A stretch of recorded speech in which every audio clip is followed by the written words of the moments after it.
जय श्री कृष्ण जी की जय। भगवत गीता। दशोध्याय।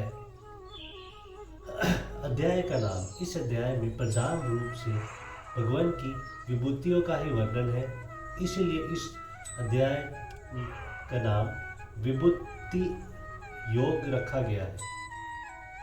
अध्याय संक्षेप। इस अध्याय के पहले श्लोक में भगवान पूर्ण प्रेम श्रेष्ठ उपदेश प्रदान करने की प्रतिज्ञा करके उसे सुनने के लिए अर्जुन से अनुरोध किया है, और दूसरे और तीसरे में योग शब्द वाचक अपने प्रभाव का वर्णन करके उसके जानने का फल बतलाया है।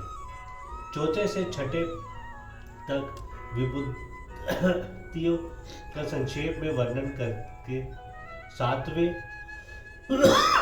में अपनी विभूति और योग का तत्व से जानने का फल बतलाया है। आठवें और नौवें में अपने बुद्धिमान अनन्य प्रेम की भक्तों के भजन का प्रकार बतलाकर 10वें और 11वें में उसके फल का वर्णन किया है। तदनंतर 12वें 15वें तक अर्जुन ने भगवान की स्तुति करके 16वें से 18वें तक विभूतियों का और योग शक्ति का पूर्ण विस्तार पूर्वक वर्णन करने के लिए भगवान से प्रार्थना की है। 19वें में भगवान ने अपनी विभूतियों के विस्तार का अनंत बतलाकर प्रधान विभूतियों का वर्णन करने की प्रतिज्ञा करके 20वें से 39वें तक उनका वर्णन किया है।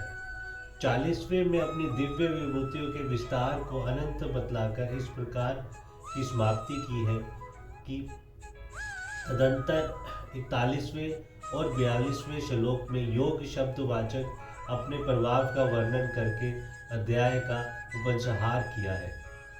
जय श्री कृष्ण जी की।